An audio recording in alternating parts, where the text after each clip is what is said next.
So welcome everybody. Welcome to the World Federation of Engineering Organisations Women in Engineering Committee INWED event, International Women in Engineering Day. My name is Dawn Bonfield and I am first of all going to pass over to the chair of our Women in Engineering Committee, Engineer Enyonam, who will give us a welcome on behalf of the committee members. Enyonam.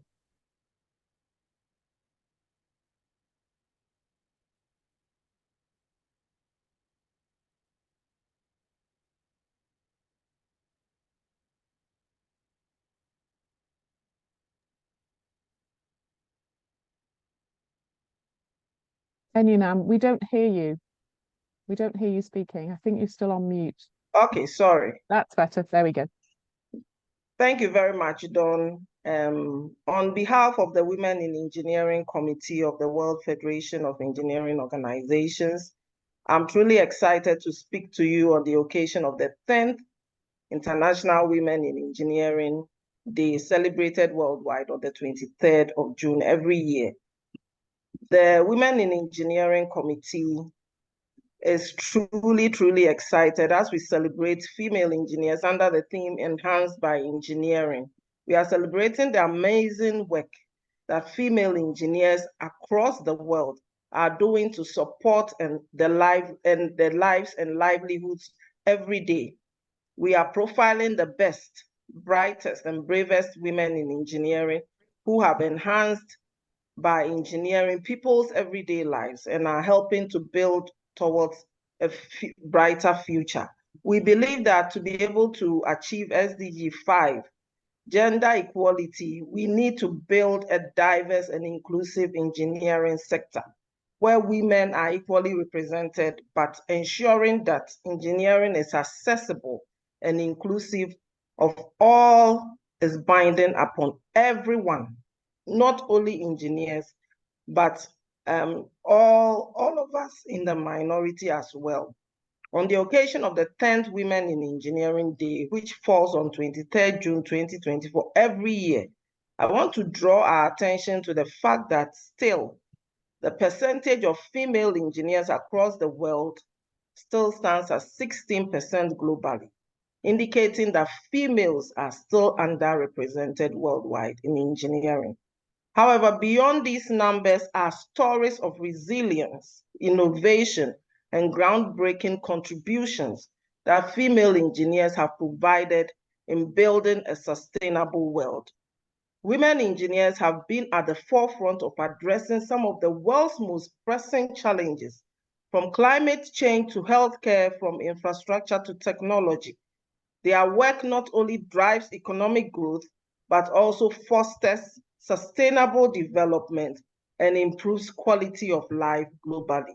It is for this reason that this day was established to recognize the incredible achievement of women engineers worldwide and to provide greater gender diversity in engineering. This year's theme, Enhanced by Engineering, underscores the vital role women play in shaping our world through engineering. In celebrating this day, which is the 10th INWED anniversary, the committee, that's the Women in Engineering Committee, in partnership today with Commonwealth Engineers Council and then the Colegio de Ingeniero del Peru.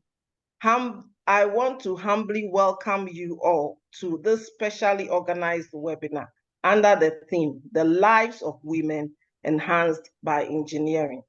This webinar has been specifically designed and organized by all WFEO Theme 4 leads under the leadership of the co-founder, or of the founder, sorry, of INWED, Dawn Bonfield. We are privileged to have her actually chair this program.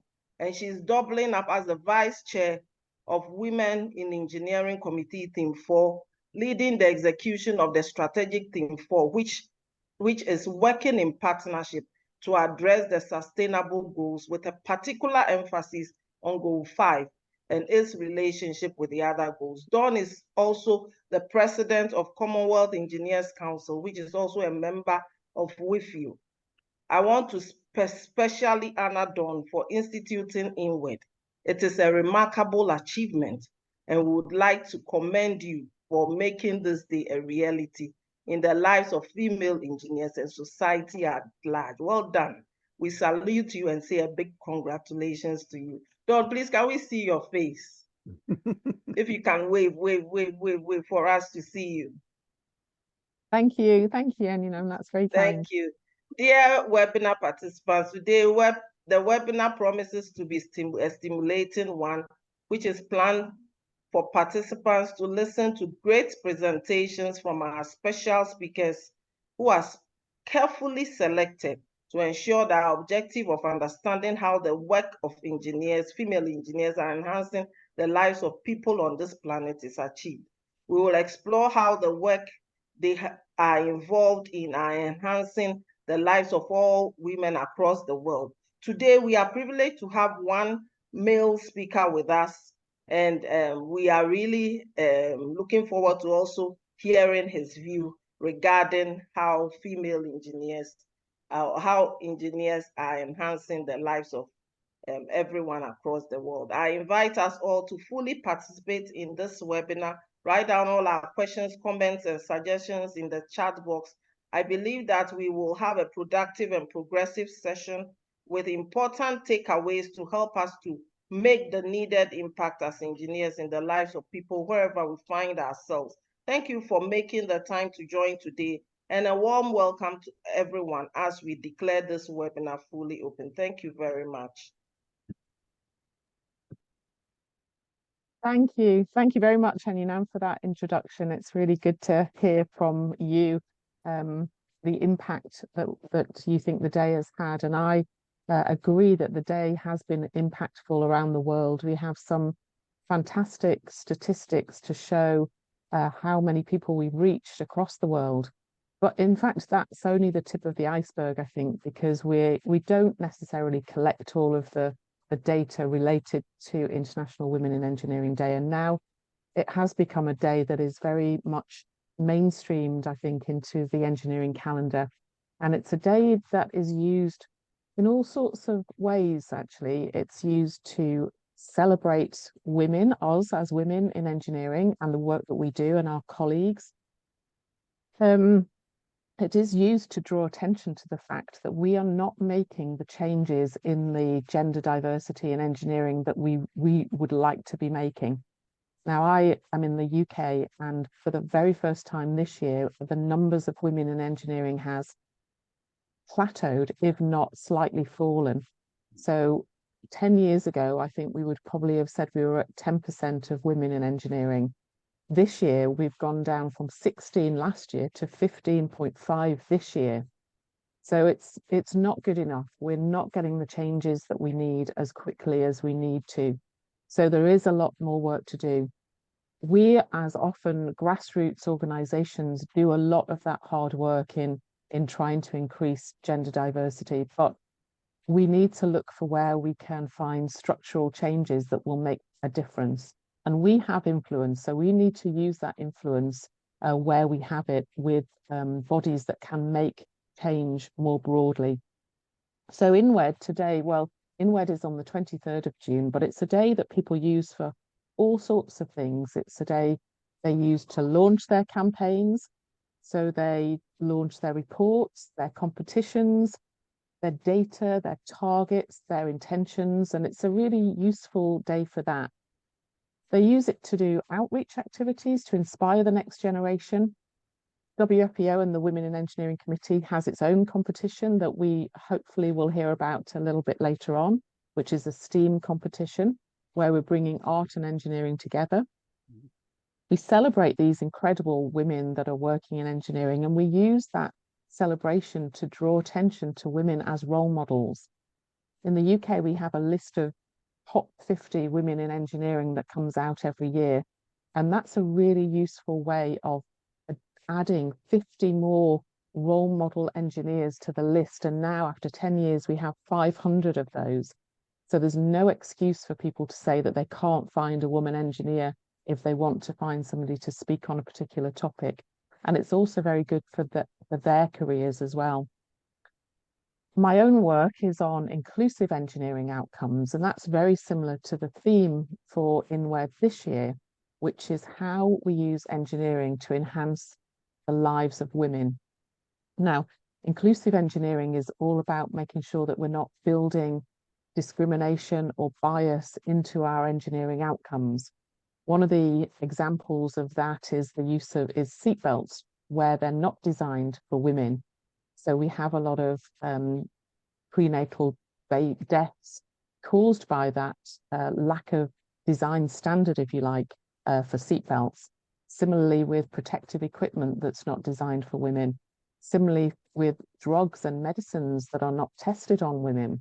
So inclusive standards really do drive design choices. I've got a cat meowing in the background, so I hope you can't hear that noise. The theme, the theme of our theme 4 with the Women in Engineering Committee is around the Sustainable Development Goals. And what we're doing there is we're looking at each of the Sustainable Development Goals in turn. We're looking at how it impacts on women and how engineering can address that Sustainable Development goal. So if you think about climate change, for example, women have very different reactions to climate change. Oftentimes, they're the ones that have to do the caring if their relatives get sick, for example, from floodwater that's stagnant. They're the ones whose lives are impacted if they have to go and find fuel, if there's been fire or any sort of disruption to their natural surroundings. They often don't get the grant funding or the insurance that they should because they're not always homeowners of their properties, and they don't get access to information in the same way or to business loans and grants because they have different risk appetites and because they have different access to information, if you like. So we know that as engineers, we need to be aware of these differences, these gender differences, when we are creating our engineering solutions. So that's what the theme of this year's INWED is about. So how engineering can be used to enhance the lives of women. Now, it enhances the lives as us as women engineers, and it also enhances the lives of non-women engineers. So hopefully we're going to hear more about this theme from our 4 amazing speakers. And I'm going to now ask Janet to get ready to share her slides as the first speaker. So we have Janet Zehnder from Peru. So Janet is a Peruvian chemical engineer, mother of 2 children, and she works in the mining sector as the operations manager in a tin refinery. She's currently studying a doctorate in business administration, and she mentors women in engineering. And she's going to tell us how engineering is helping enhance the lives of women. So over to you, Janet. Thank you. We can see your slides. Thank you, Dunn. Good morning with everybody. I'm so excited of being here with you and talking about how the lives of women has been enhanced by engineering. First of all, we must say that there are still being gaps regarding to Peru, that is where I live. We are in the position 117 in health and survival for women. Also in the position 79 in the access to the labor market. In education, we are also in position 111. And we also have a better representation in political leadership. We are in the position 22, but we are in the bottom of the list.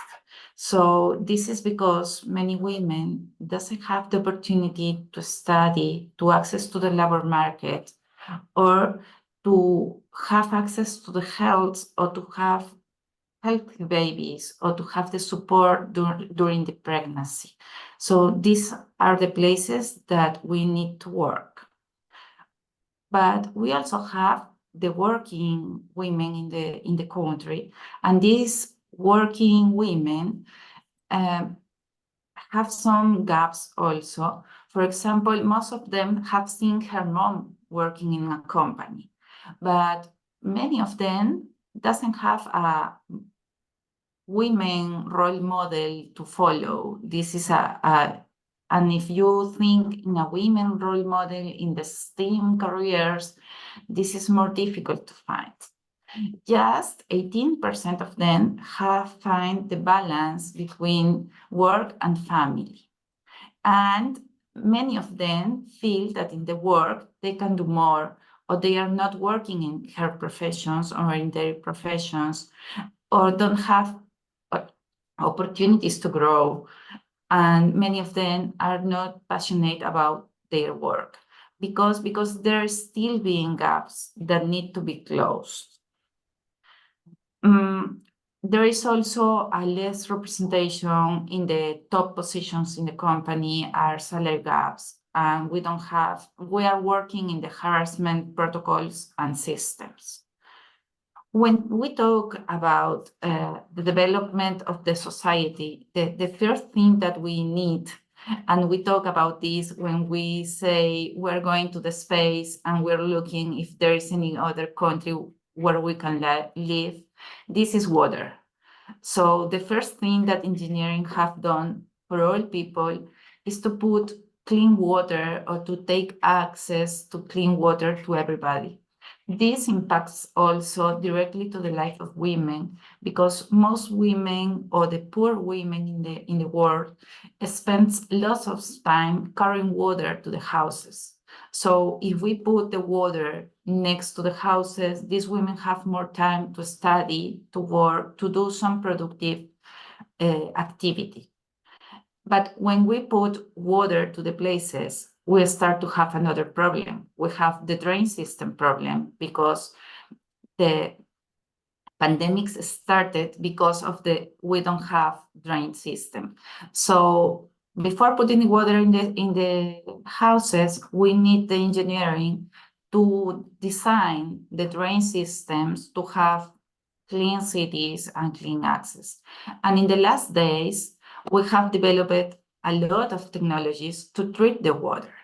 This water treatment gives more access to water in places that we don't have water. We can transform now seawater into clean water.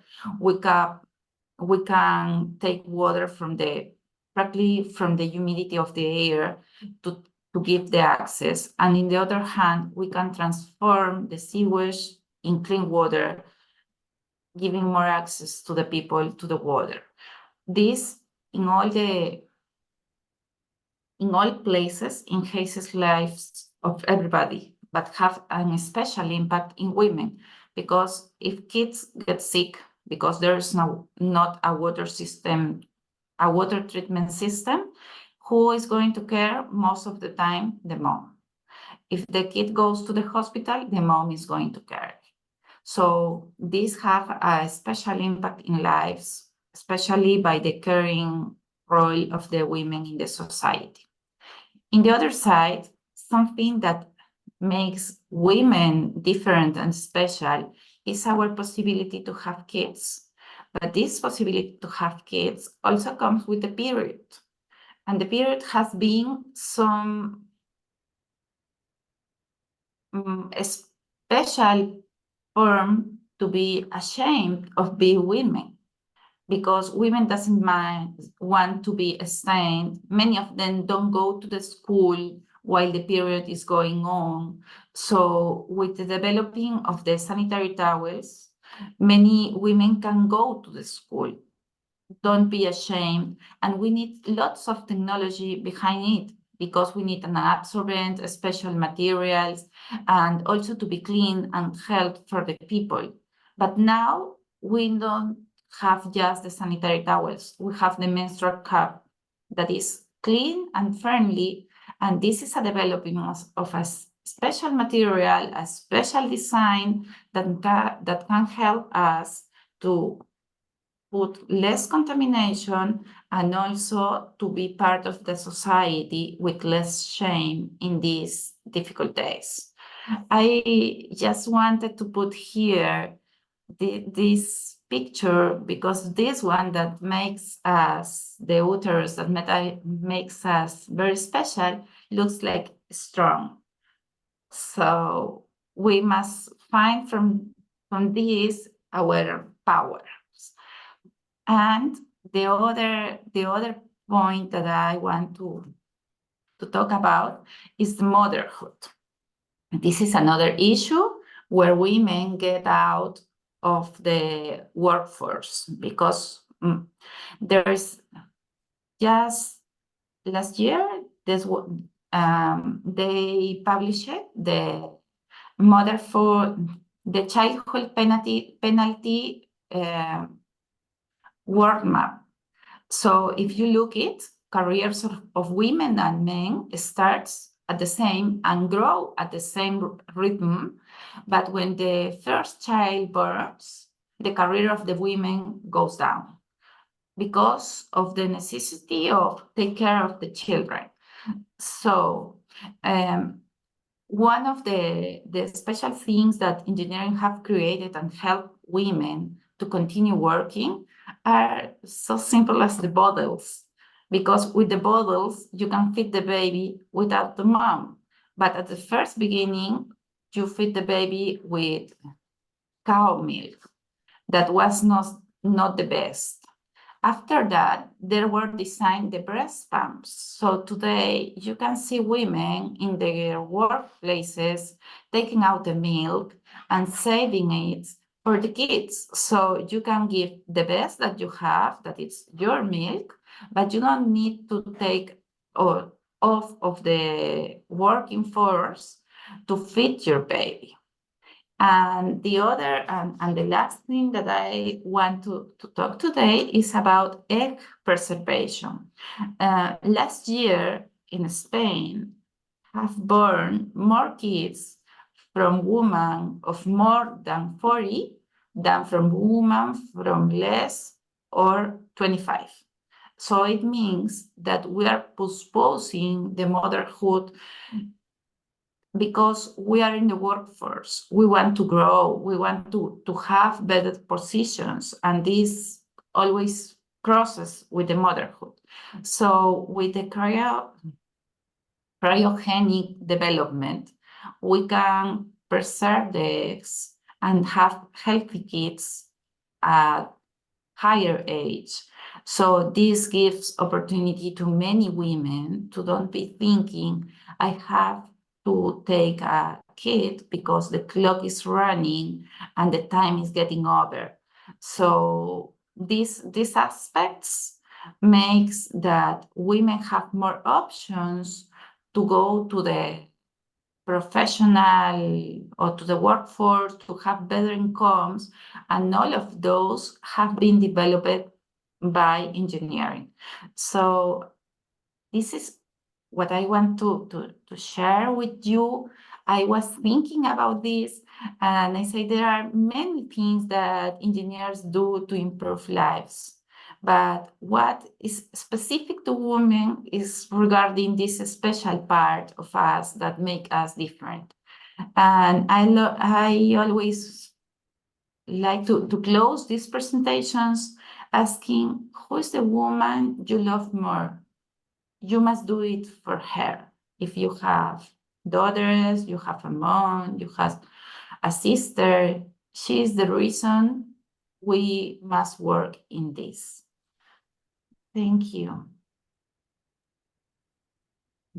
Thank you very much, Janet. That's really, really interesting. And you talked about an area of femtech that is where there is a big market, and we don't tap into that market as much as we could do. And if we concentrated more on some of those femtech products, I think we would enable better outcomes for women, as you showed with the examples you gave. So thank you very much for that. So what we're going to do is we're going to hear from all of the speakers, then we'll have questions at the end. So if you've got questions for Janet and you want to put them into the spreadsheet that you will find the link for on the webinar chat, then please put your questions in there and we'll come to them at the end of all of the speakers. So we're going to go over to Engineer Heng next, who's from Malaysia. So Lee Son began her journey as a design engineer and progressed through various roles as a structural engineer and planning manager, overseeing townships and diverse engineering projects across Asia.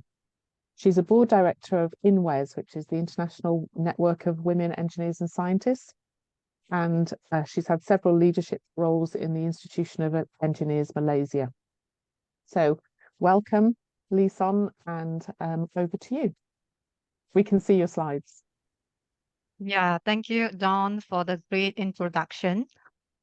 Hi, everyone. Good day to you, and good morning to those in the different regions.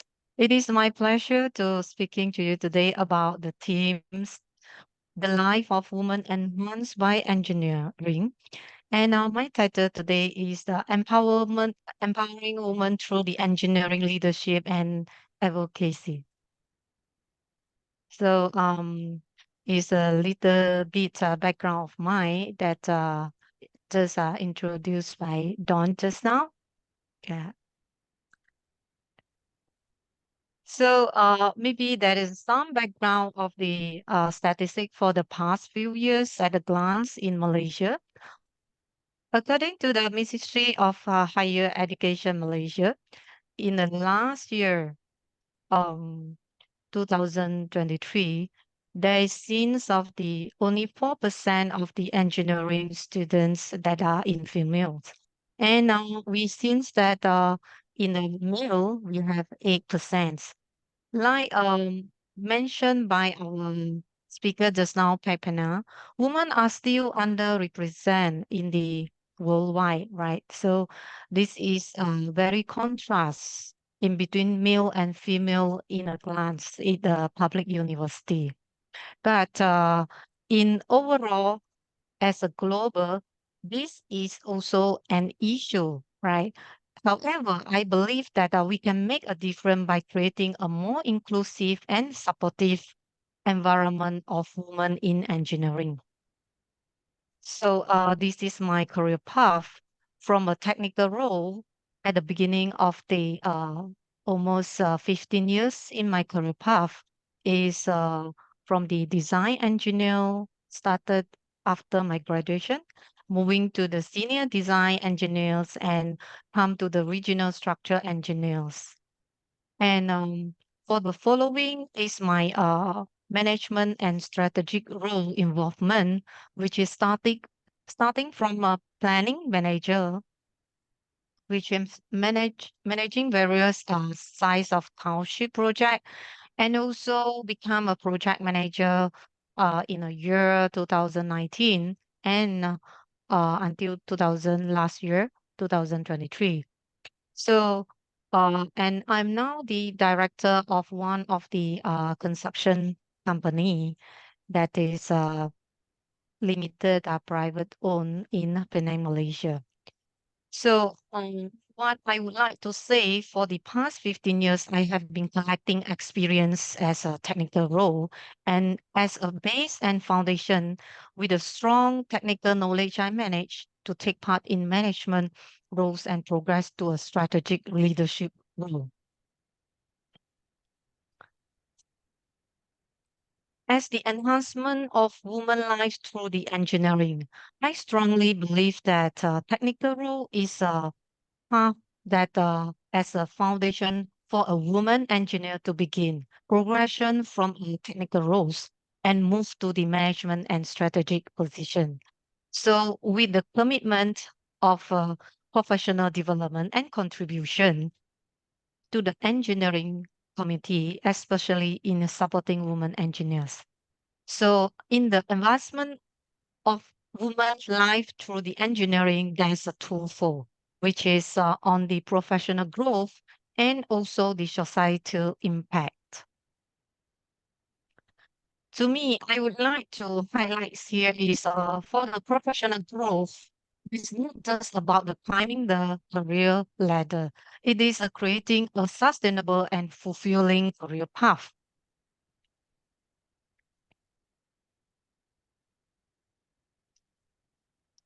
As for the professional growth, a woman engineer should have a critical thinkings and problem-solving mindsets.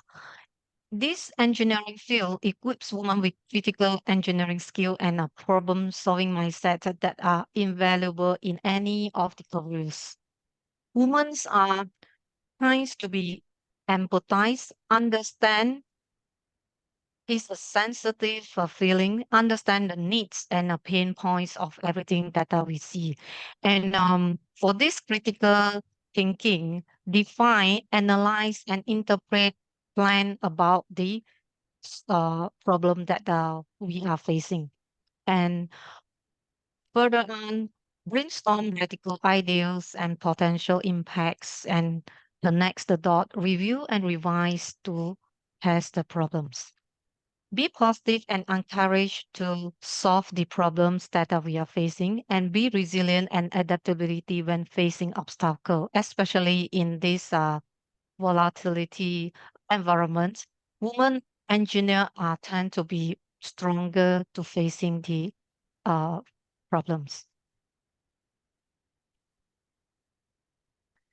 And in engineering, communication skill is most important thing to solve all the problems, especially in the side of construction industry. 90% of the project managers' times is spending communicating with project stakeholders. This is one of the project in Bangkok that last year I have handled, which is constructing two-story warehouse and also an MNC plants that newly set up in Bangkok. So this construction field is including 4,000 square foot that for the entire land. And starting from the scratch that we have this, and in Bangkok, I would say that the cultural background and also the communication is a problem to a project leader. So effective communication between the different trades involved in the project, it would really results in a progress, efficiency, boost the productivity, and for a better project management. The good communication channel within the client, consultant, and contractor will be oral, written, video conferencing, face-to-face conversation, and etc. And most of this time when we managing this project is through video conferencing. And of course, we are flying there for the project management with the team face-to-face in meeting. Another field of the area that I've been involved in the societal involvement. And I have been involved in the collaboration with university, association, and also institution. As this year, I'm the organizing chair lady for the geotechnical engineering seminar in Penang, and also a panel evaluator for a Polytech school, and also invited speaker for a university in in Penang, USM, on a management information system. And for the past year also, I've been involved in the industry speaker for some of the university in Penang as a MC secretary and also board of director of Invest. So what I would like to um, conclude here is from an engineer to leadership. Empowering women through the engineering leadership is very important through view of the opportunity that we have during our life or even our work space. Number one, promote leadership development, which is on the training programs, mentorship opportunity. And this, I have been also given the opportunity during my career time to be a mentor for a few young women engineers. Foster an inclusive culture. So awareness and training to the women engineers and also inclusive policies in the workplace is very important, that inclusive women engineers and women leadership roles in the management. Third, we're talking about the strengthened networking and community, professional networks and conference and seminars. I believe many of us that when we have family, we tend to be more not more less social life. And I believe that with our involvement in the professional network, it could encourage more women engineer comes to the real life. Number four, enhance visibility and recognition. Awards and recognitions, sharing on the success story also has a chance to enhance the visibility. Number five, that is advocate for policy changes. This involve government engagement and also industry involvement. I believe every one of us as a woman engineer, we tends to have many challenges in life, especially in the workplace, in the engineering industry. So what we normally have is the gender bias, the stereotypes, right?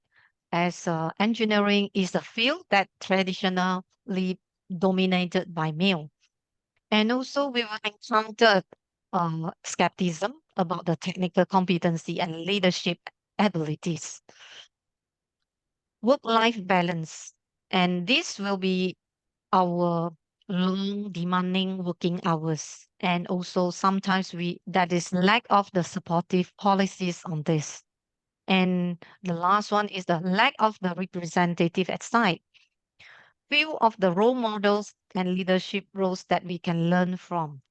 In engineering, we really can see, especially in the construction industry, that our women engineers appear in the site. So I'm one of it. Okay, this is my last year's site in Bangkok, and I would say that the women have their own strength, which is we are really good in project management, engineering management, planning, design, and also our project execution. So I conclude my presentation here with the proverbs here. A woman in engineering is like a ship setting sail against the wind. She must adjust her sails to reach her destination. And here is some of my achievement. And I also have been awarded by this Penang State for my contribution to the state and also the engineering fields.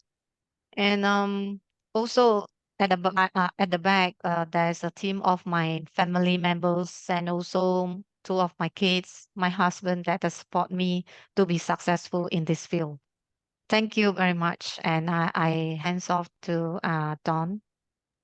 Thank you.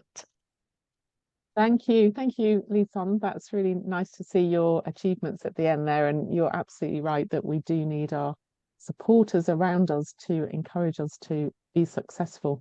And I was also interested in the statistics you showed early on in your presentation. So I'm going to ask you a question about that at the end, just to give you a little bit of warning. So thank you. Next up, we have Ken Dunn, who's from the UK. Ken, if you want to get ready and share your presentation. So Ken is an educator and community development activist. Previously a secondary school teacher, Ken resigned his post to turn his full attention to engagement with and within African communities, with partnerships that have addressed food security, soil erosion, conservation agriculture, and clean cooking. Ken is the founder and chair of the charity Africa's Gift and the social enterprise Eternal Flame Worldwide Limited. Thank you, Ken. No, that's great. We can see your presentation. And welcome.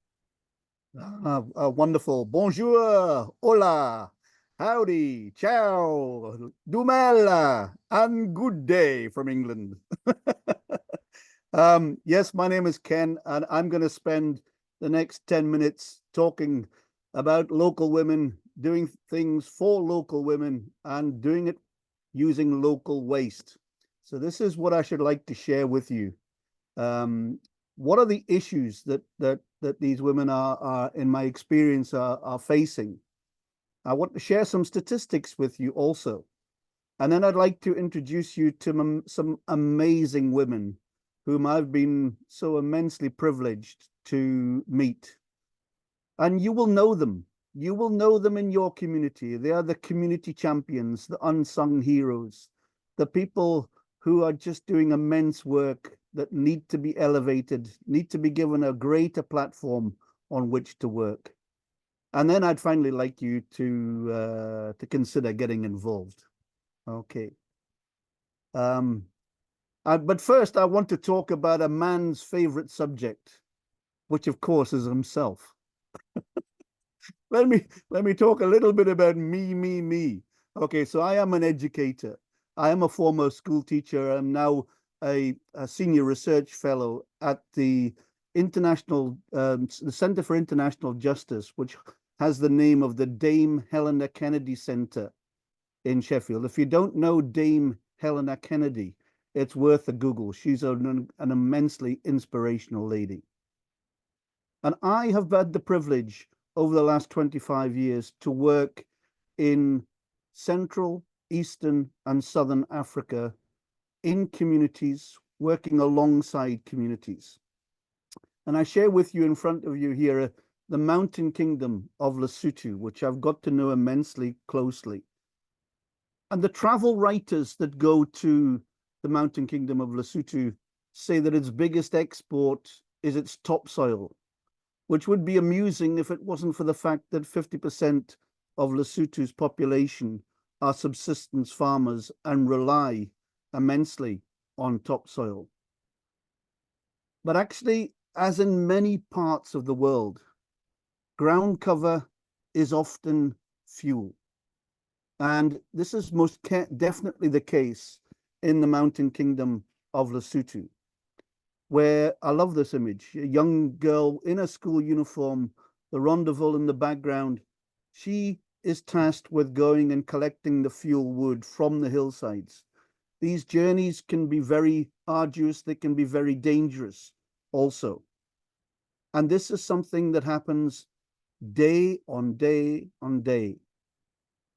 And when that biomass is removed for cooking, it releases the soil, and this soil goes airborne, and it also ends up in the waters. These waters, we know the power of water. Water is powerful. When you add to it lots of sediment, it becomes immensely destructive. And what we have is big flood events that rip away the grazing lands from many, many parts. And I want just for a moment for you to look at this image. I took these photographs very considered, in a very considered way. What do we see? Because I believe that this picture paints a picture. So this is not burning wood that is dried beautifully under an alpine chalet somewhere in the Swiss Alps. This is wood that has been harvested in the moment. It's still full of moisture and therefore has the potential to be very hazardous in terms of smoke. But I want you to look at the pot. What does the pot tell us in terms of storytelling? It tells us that when that pot boils, it spills over, and therefore it needs to be tended. Now, for any cooking to happen in the world, we need to take care. But in the global south and in many parts of the world, it is a real chore, and it is immensely tiring for the community member. Just to even cook a meal of beans for 4 hours on an open fire, we need a huge amount of water. And behind this beautiful smile is a great deal of hard work, bringing water to the fire, bringing fuel wood to the fire to burn for 4 hours. And as in many parts of the world, as in Lesotho, maize is the staple. The niblets of corn are ground to a flour and they're mixed with water, and that is the staple food. And the cook will be locked to that cooking process for the duration. She cannot leave that fire. Let's come back to, if we're cooking a casserole, the typical process is one of, firstly, and taking many hours and possibly risking a young life to nomadic hills people who are actually looking for vulnerable women coming into the mountains.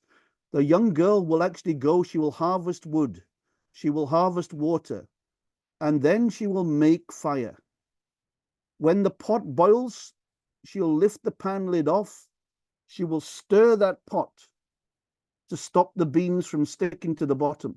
She will then pour water into the pot, replace the lid, feed the fire, and repeat. And repeat. And repeat. And that is where her day is consumed. Every time she takes the pan lid off to stir and add water, the micronutrients in her food disappear into the sky, and she's diluting her end meal. And this is what it looks like. This is me Mantabi Seng in the mountain kingdom of Lesotho, ingesting that smoke. This is me Matuso. If you look closely at her eyes, it looks as if she's almost got a Hollywood contact lens in, like the stars wear. But no, these are eyes that have been aggressively attacked by smoke. Now, I'm going to talk statistics. You've probably seen this map of the world of global carbon footprints. Now, you can do a lot with statistics. You can lie with statistics. Hey, I'm not lying. Oh, did you get that dad joke? I'm not lying. I'm not lying. Right. Okay, I'm going to share some statistics with you now.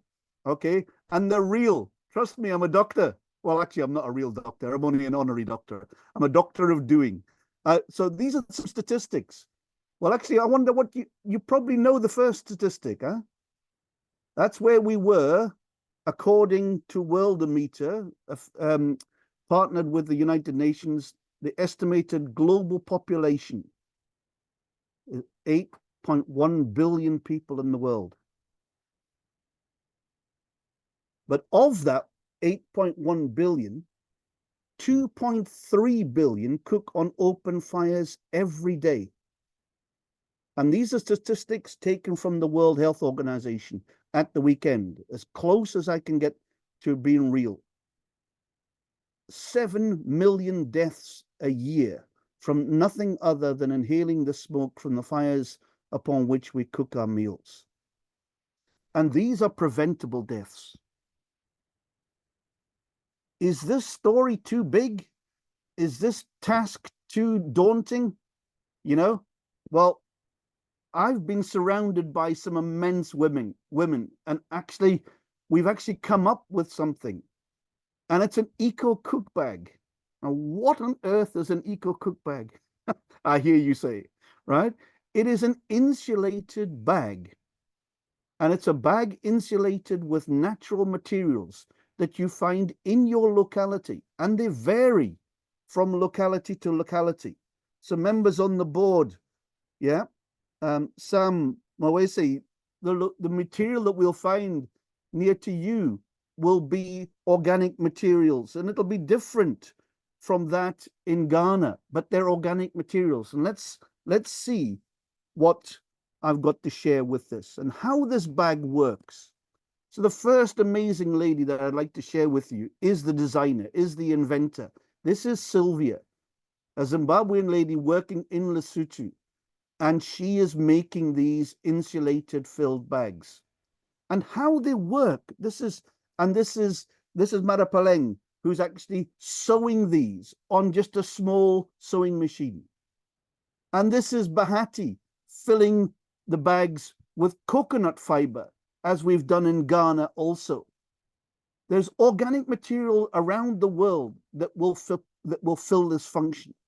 And and here is Mantabi saying, displaying this beautifully on her head. You can see this bag. This bag is circular. It's insulated on the base. It's insulated in each chamber, and it has a pad on the top. This is May Mantame in the kitchen of the tourist lodge. And underneath and inside that bag is a pan of food. And it's cooking in that bag for nothing. How it works is you take a pan, you bring the pan of food. You don't cook the pan of food on fire. You use the fire only to put the heat in the pan. And it is the heat in the food that goes into the heavily insulated bag that cooks the food. We are changing the notion that you need to put heat under a pan for all of the duration of its cooking. And what we're doing with amazing community members are going into the community, and we're demonstrating that you can cook 4 hours of beans with 4 sticks and only 25 minutes on fire, and the remainder of the time in the bag. What this is doing is absolutely extraordinary. And I've got way too much to share in the 10 minutes, but it is beautiful what is happening. Let me just go to the next picture. When we looked at how to insulate the bag, this amazing champion stood forward, Memuelo, and she said, I'm working for a cannabis company. So I stand in front of you as a cannabis dealer. I've got an offtake agreement with the cannabis growers in Lesotho, not for the sticky stuff at the top of the plant, but for the stalks. And we are processing those stalks into fiber, and that fiber is going into our bags, and we are making meals. We've partnered also with another amazing lady. This is Miska Motani, and she is a celebrity chef in Lesotho, and she believes in slow cooking, using beautiful ingredients. And we're making, it's a marriage made in heaven, because slow cooking and the cook bag work in harmony.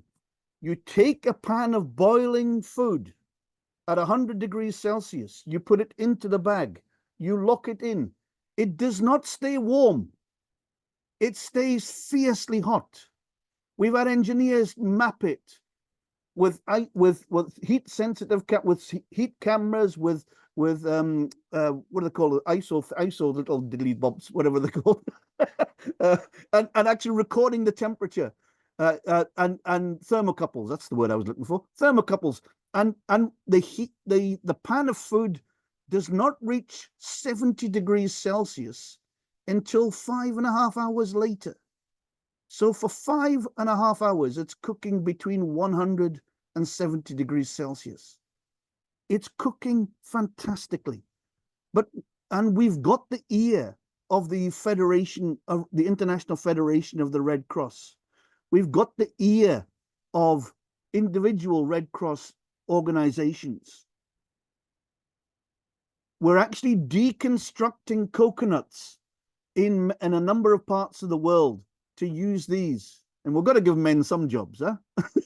Let's give them the dirty jobs to do. Yeah, but actually, so we're deconstructing these and we're making bags. And this is the beginning of something beautiful. We're making bags, and we are on a liftoff. And each bag is in a community, and each bag is being used by a cook. And what has been really beautiful about this work is that we've actually gone and we've gone back and we've asked the cooks one question, not a contrived questionnaire to get the answers that we want. One question we've asked, and that is, how are you getting on with the cook bag? And the answers are just gold. They're golden, because the ladies have said, thank you for giving me my life back. My life before this bag was one of just drudgery, is a strange word, one of just mundane task after task after task. One young lady said that this bag had prevented her from committing suicide. Another lady said after 4 months of using her bag, her eyes were no longer cloudy. How do you put a value on that? And we've got a vision. Yep. Ken, I'm going to ask you to come to the end if you don't mind, because I'm at the end now. we're running out of time. Sorry. Yeah, no, this guy pinned a badge on me and said, shout about it. So we shouted about it. We've done an assessment of impact in the report, and me Matuso now has got time, and she is gardening with that time. We're in UNICEF's report. I'm going to end on this slide, which says, how many of you know a Bahati out there that could be doing these bags? That's me. I'm finished. Thank you very much. Thanks for keeping me at the time, Dawn. Thank you very much. Thank you. If you could put your email address in the chat as well, then people will be able to get access to it afterwards. Okay. That would be great. Or Ivan, possibly Ivan can. So thank you very much for that. That's really fascinating. So we're going to go on next to the final speaker, and it's Sami Mwase from Zambia. And Sami is an electrical engineer with a degree in material science from the University of Cape Town.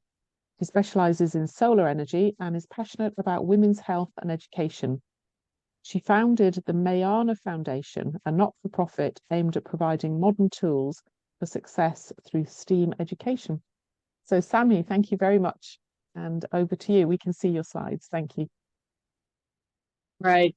Thank you for having me, Dawn, and everyone. Welcome to my presentation. So this is the biological clock.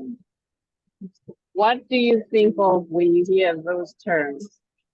The first thing I think of is you can't have babies. You only have a certain amount of time. But the truth is, I've now taken it to mean a natural engineered by nature. So my name is Samukhele Mwase, but you can call me Sam Asani. I'm an electrical engineer from the University of Cape Town. I've been a solar engineer since 2017, with a portfolio of over 2,000 megawatts, and currently a clean energy and sustainability specialist at CHM. So, do you remember where you were in 2020, March 2020? I do. The fact of the matter is, I didn't sleep for 6 days straight. I had my very first manic episode, which is actually a condition part of the bipolar mood disorder. But after 2 years of looking through multiple doctors and different medications, I only found out that I had premenstrual dysmorphic disorder in my 4th doctor. And this disorder is actually an extreme version of premenstrual symptoms, which affects about 5% of women, whereas PMS affects 95% of women. So how does this track? Where is this going?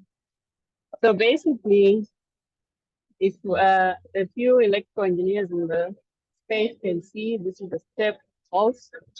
And this is actually how an ideal state in electrical engineering, which can also represent bipolar, in that this is how people see your mood going from low to high without any real change. But one day, my psychologist actually suggested to me about high valency and high and low energy. And then I realized that my actual shape is a sine wave, mathematics. So this is what I did. I said, okay, valency versus energy. And then I realized that mania, which is the high energy, low sleep, high mood state, became the first quarter. And then the low energy, low mood is the third quarter. But then I realized that we have two other quarters here that I didn't quite understand. For me, it was only recently that I actually felt the mellow, which is what I call it.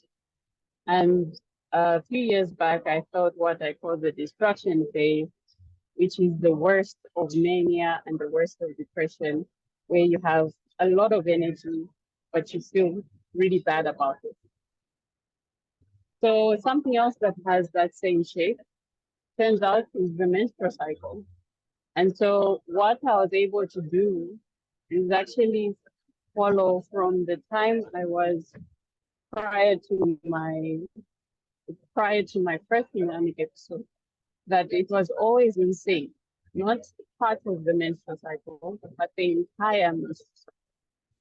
It was almost like clockwork when the next phase comes in, and I was able to use mathematical and technical principles to actually predict and create this framework where I can decipher what it is I'm able to do, what am I able not to do with my body. And so this has been the first winter, because I also have seasonal affective disorder, because why not? This has been the first winter where I've actually integrated all the energies and been able to keep a good, straight, stable life without having a big dip in the winter to have this peak high in the summer. So now I've integrated all the different things to not have a black and white life, but to have a life in color. And my presentation was to actually let others know that there is a way to be able to use the tools to actually bring more light to our lives. As Janet had mentioned, that 22% of women are not, only 22% of women are considered in the medical trials, and we are therefore more likely to have adverse reactions to medication. But if we have more engineers and scientists engaged into this kind of thought, we can actually bring engineering and women's health to the future and understand that there's more that we can do with the tools we already have. So I want to thank you for listening and pass it on to Vaughan. Thank you.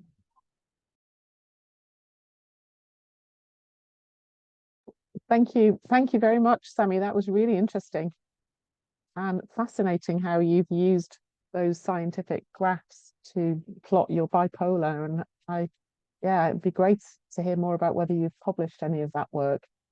But we're at the end of the talks now, and we're going to go over to the questions.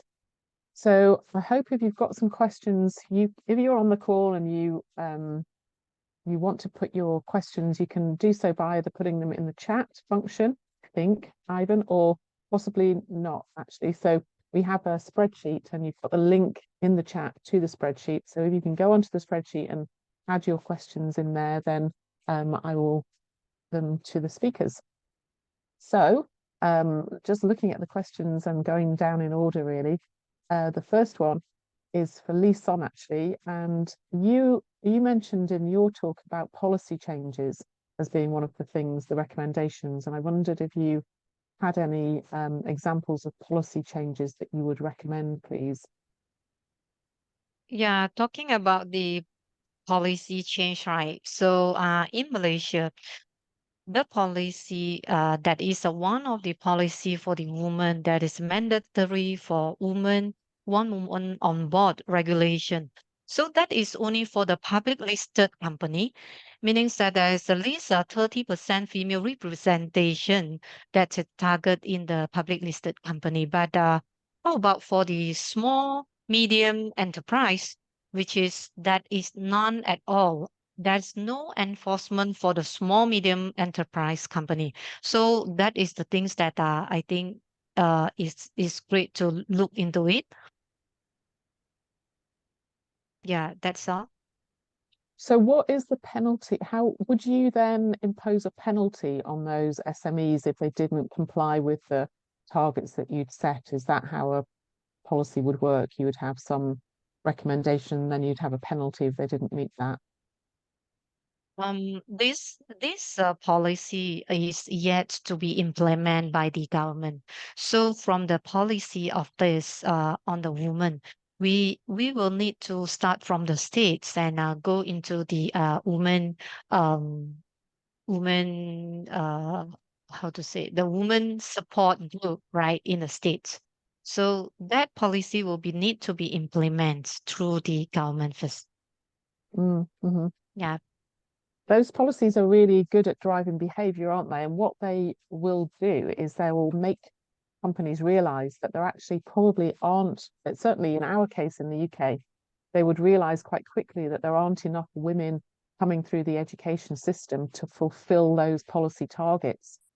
So then, Yeah. you're in a situation where they then have to do more to encourage more Yes. girls into those sectors. So yeah, it is a way of sort of priming the system to encourage more Yeah. girls. So yeah, I agree Yeah, that right. policy change is a Yeah. good way forward. Thank you. Yeah, So thanks. I've got a question for Janet. So I think, Janet, this one is about your comment about the egg preservation. And it's also linked to policy as well, I think. So why do women need to adjust their lives, if you like, through egg preservation in order to progress their careers, instead of us putting some policy in place to, let me just move the screen, to support them? So are we kind of putting, I guess the question is about, are we putting the onus back on the women rather than changing the policy and the landscape, if you like, so that women are supported in their careers? So Janet, that one was for you. Thank you for the question. I don't think that we need to use it, but it's an option that we can use, because if you have all the policies to support, and if you have the childcare and you have someone to take care of the child, you are always feeling that your heart is there with them, and there are some issues that women regard during the day that most men don't do. So if you want to do it, you can do it, but before you cannot do it. So now this is an option that we can use, and we can use it if we want to study abroad, or if we want to travel, or if we want to work. But this is an option that we can use. Maybe we want to work and have enough money to then we be with our kids and enjoy to see them growing up. So this is an option from everybody to don't have to think about, I have to marry, and maybe you haven't find someone, so you can postpone it as much as you would like, or to feel safe to do it. So for me, it's not a necessity, it's an option for women to take the control of their lives. Yeah, I understand. So thank you for that. And I should have said that was a question from Nassim, who's a colleague of mine at King's College London. So thank you for the question. Thank you, Janet, for the answer as well. So question from Enyonam, I think. How can we enhance the lives of women living in rural areas? And I'm not sure who that's to. So anybody who wants to, you're welcome to try and answer that question. How can we enhance the lives of women living in rural areas without access to electricity? Sorry, second half. Ken. You're on mute still. And still. You're still on mute. Sorry. There you go. Oh, You've gone back onto mute. Ivan, can you help here, making sure that Ken's not on mute? Yeah. There we go. No. I did a double click there. Men and double tasking. Anyway, no moment. So yes, just in terms of our experience with the with working in rural Lesotho and in other parts of rural Africa, one of the things that we found is that the time putting the meal on the table, the time actually going after fuel, wood, and water has been the biggest change from the introduction that I've just been sharing. And when we've gone back and very gently asked how you're getting on with the bag, when a community member starts talking about time, we've asked gently if we can quantify that. And our research has directed us to an astonishing figure of 1,500 hours per year that cooking this way returns to the community member. And that community member has then been able to, in some instances, access education, and other places been able to access workshops to grow within their local area and actually become entrepreneurial in activity and actually generate female earned money, bringing that back into a male dominated household. It's a very powerful dynamic. The drive to get electricity, which is absolutely essential, also needs to come with the notion that it needs to be subsidized for the rural poor, because and this is actually happening right now in the beautiful mountain kingdom of Lesotho, where there is a real drive for mini grids, and they're putting electrical systems in place, but the tariff is just too high. You're only ever going to get the community members accessing lighting, which of course is crucial, especially for learning in the household.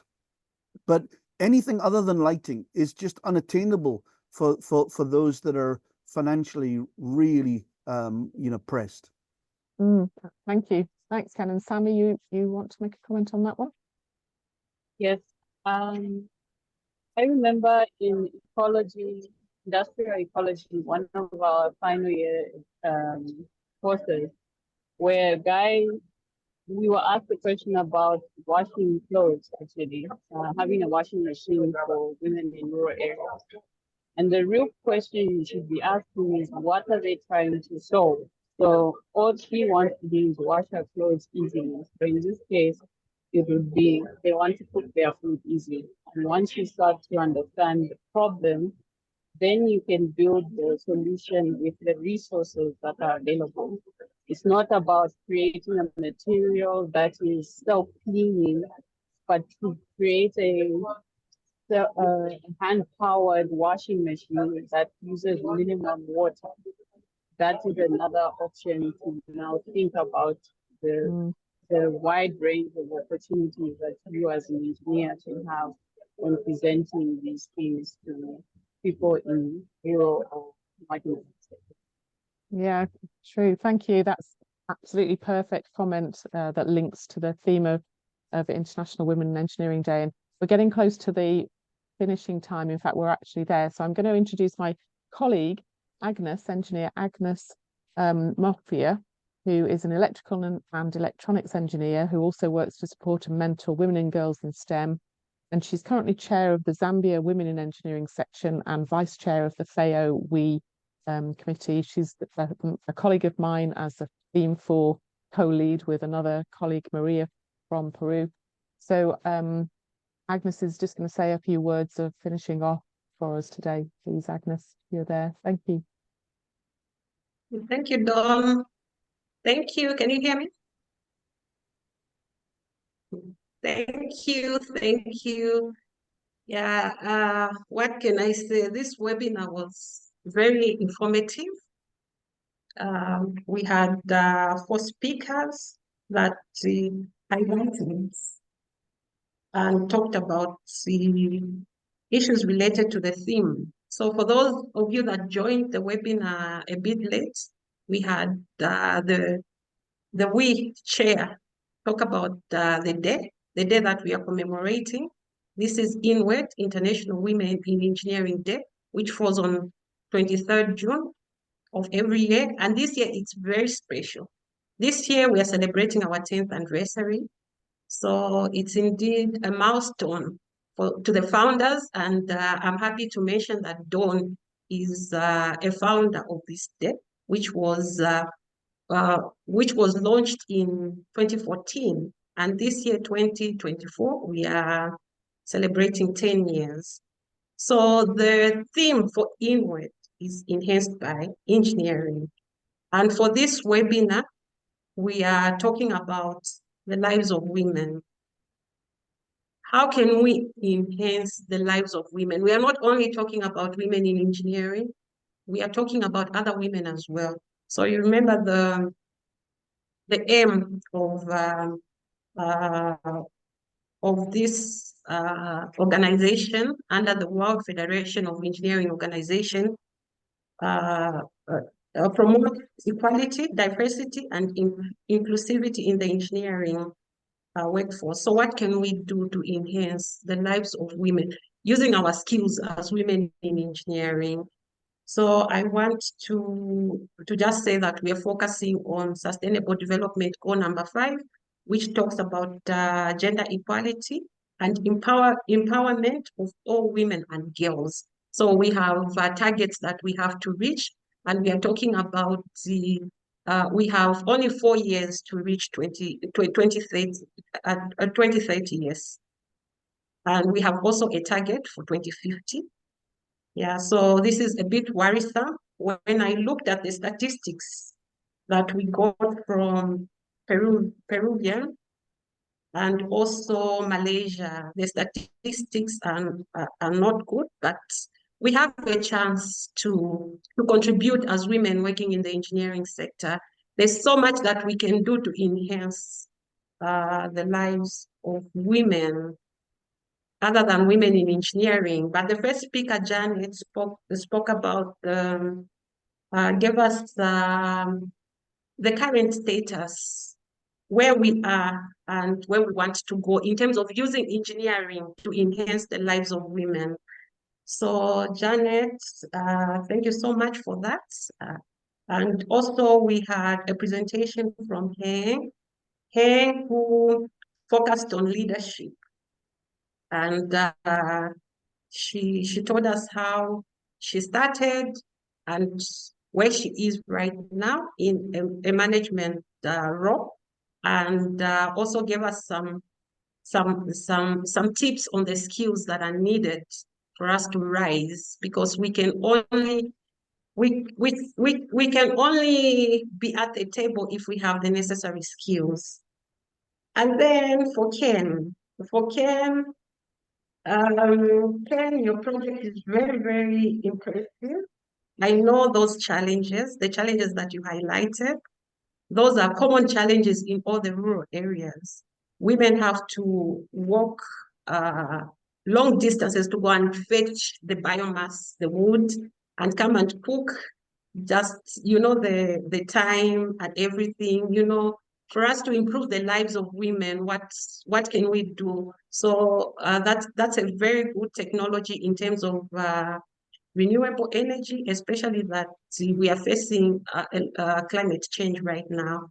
So I'm sure a lot more people that have joined are very much interested in your project. So we are ready to work with you. Since your project is in the southern region, we can spread it across the countries and Africa, because it's a common problem. And also Samukhele also spoke about how engineering and your health, to improve your health. How can you can use engineering to improve your health? Because those are some of the challenges that women are facing to reach the top.